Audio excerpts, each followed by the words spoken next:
just tell you that a lot of people I find don't understand how you are actually perceived from a presence standpoint, right? Not a functional standpoint. We get great reviews for those.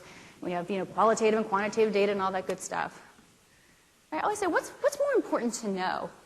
That, your writing could use a little work, or your financial technique could be updated, or that when you talk in a meeting, everybody tunes out. And which one is more important for your career? Because that's the kind of feedback we need. And so because we don't generally get that, we have to go and ask for it.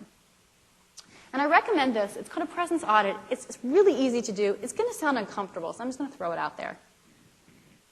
And it's finding 5 people. That's all you really need. It's 5 people, because our presence shows up pretty darn consistently. And asking those 5 people who will give you good feedback, who know you maybe in a couple different settings, maybe somebody you've worked with a couple different times, and asking them just 2 questions. What's a general perception of me? Number 1. And what could I do differently that could most impact my success? Not what am I doing wrong, right? What could I do differently? 2 key questions. That's all you have to do, 5 people, and you will get a sense of what your presence is. And there's a presence development plan handout that you guys have, and you can put that information right into it.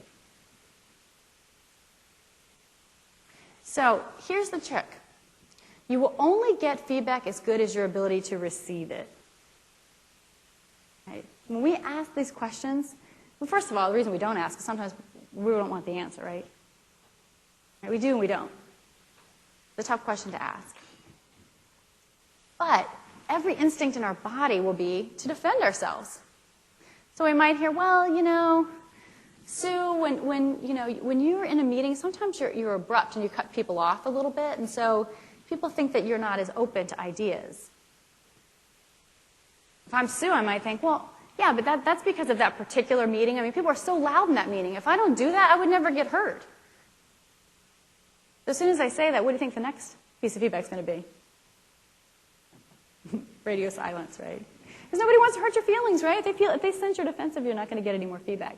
So my goal for you guys with this, you have peers with you for a couple of days. See if you can get 1 or 2 or 3 or 4 or 5, if you're an A student, of these done while you're here. See what kind of feedback you get.